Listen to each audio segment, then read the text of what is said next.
Megyn Kelly debunked the myth around Michelle Obama. The same thing that happened to Oprah is happening to Michelle Obama, which is like, you've lost your power and you're starting to realize it. In an interview with Benny Johnson, Megyn removed the gloves, calling out the former First Lady for becoming increasingly out of touch and taking direct aim at her podcast in the process. Somebody convinced her if she had debates about whether a hot dog is a sandwich, she could sell it because she's Michelle Obama. That's why today we're covering it all, because we're not here to follow political parties blindly. We're here to push common sense. So if you're an independent thinker, hit that subscribe button and let's jump right into it. Michelle Obama's podcast is getting destroyed right now. YouTube is the main platform that it's published on, and it's seeing massive ratios, virtually zero, no views except for like people clicking on the video to go check the comment section and go read the comments. Yeah. And man, it just seems like such an embarrassment for the establishment right now, because we were told that Michelle Obama was a messianic figure and that so many and she would probably believe this, that billions of people love her so much that they'd sit there and listen to her and her eunuch looking brother, who somehow looks more feminine than she does, Brother Craig, talk about their childhood. She actually thought she drank the Kool-Aid, Megyn.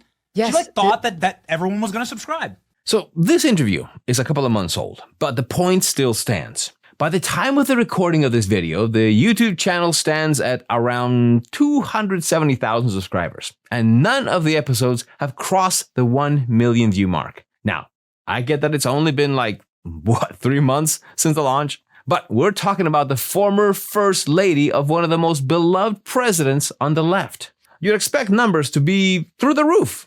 At this point, it's hard not to think that the most watched episodes owes its views more to the guest than the content. And in case you're wondering, that guest was none other than Taraji P. Henson. Megyn had her own take on why the podcast isn't taking off like expected. And the analogy she offered actually makes a lot of sense. the same thing that happened to Oprah is happening to Michelle Obama, which is like, you've lost your power. And you're starting to realize it. You once had a huge fan base and you were the queen, and you're not. And the numbers are showing it. And your fan base has left and they've moved on to a newer model. That's the way politics in particular works, but it can work that way in television too. Oprah had the biggest audience in the world. And then she went political, completely abandoned the women and decided to make the race about race instead of her woman card, right? It was Hillary versus Barack for the Democratic nomination back in 2008. She chose to go with the race and rejected her audience, women of America of all races who had made her a billionaire. She thumbed the middle finger at them. And that was the beginning of the end for her. Now, to be fair, Oprah's decline started a few years earlier than Megyn described here, and her viewership was already declining before that. In fact, in late 2000s, she was pulling around half the viewership she was getting in the early 90s. But it is true, turning political did accelerate her downfall, particularly endorsing Obama over Hillary, which alienated her middle American audience. So, how does this all tie to Michelle's poor numbers? I'll let Megyn do the explaining. Okay, so enter Michelle Obama. Same. She was a rock star when she was first lady, right? The left was so in love with itself for electing a black president that everything Michelle Obama touched turned to gold. Like she had the best style of any first lady ever. No, she didn't. She was like the most glamorous. No, she wasn't. She's the most beautiful. Let's face it. She wasn't. Same way Jill Biden supposedly had the next best style. Not true. Melania, they want you to think she's unattractive and can't wear a dress. Sure. Okay. So that's what they did. Michelle Obama believed it. She believed it to the point where she named her own memoir Becoming, Benny. Who names their memoir Becoming? Becoming Michelle Obama. You see, it works in so many ways. So she decides to go out there and somebody convinced her if she had debates about whether a hot dog is a sandwich, she could sell it because she's Michelle Obama.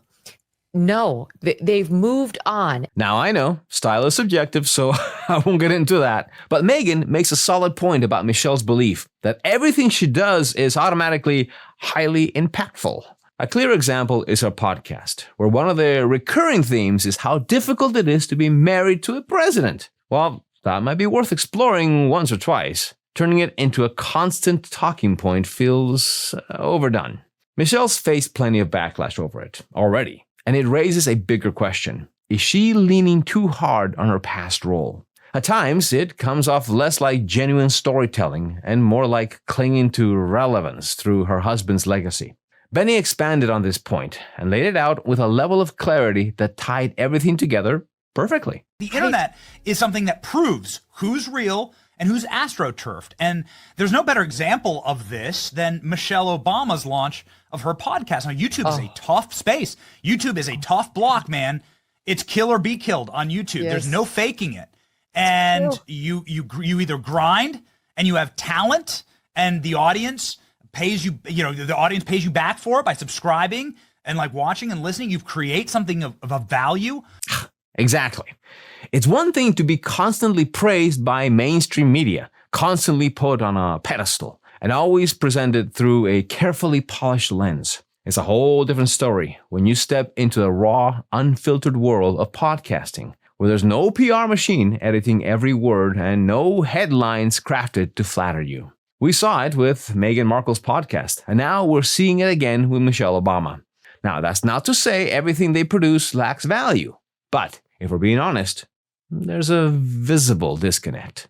The tone, the topics, and the delivery often feel like they're coming from a completely different world. And for everyday listeners, that's out-of-touch vibe is hard to ignore and translates directly to the low viewership they're getting. Now, you mark my words, it's just going to be a matter of days before she blames this on the racism of Americans who won't embrace her. And I guarantee you she's going to be mentioning her African hair, because she said when she was first lady, she wanted to wear her hair in like native African ways or ethnic like ways, but she couldn't because America was too racist and we weren't ready for it.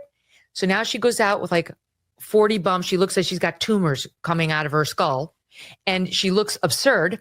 And for noticing that, we're all going to be called racists, and that's going to be why we don't watch the show, because we're racist. Look at this. She looks like an SNL skit parody of herself. Is this called the Stegosaurus? Do you go, give me the Stegosaurus? You just go walking in and you go, I want to look prehistoric. I want to look prehistoric is what I want. Not historic. I want to look prehistoric. I want you to find me at a museum. Now, she hasn't pulled the racism card yet, but with Michelle, it's never off the table. Now, let's not forget, she famously insinuated she wasn't proud to be American until Barack became president. Of course, racism exists. No one's denying that. But making it the cornerstone of your public identity starts to wear thin, especially when it feels like it's used to deflect criticism or boost relatability. I'd love to know your thoughts here. So let's get the conversation rolling in the comments down below. And if you want your friends to get their coverage from an independent source like us, please share this video with them. That's how we end the grip of partisan media outlets. And remember, keep thinking.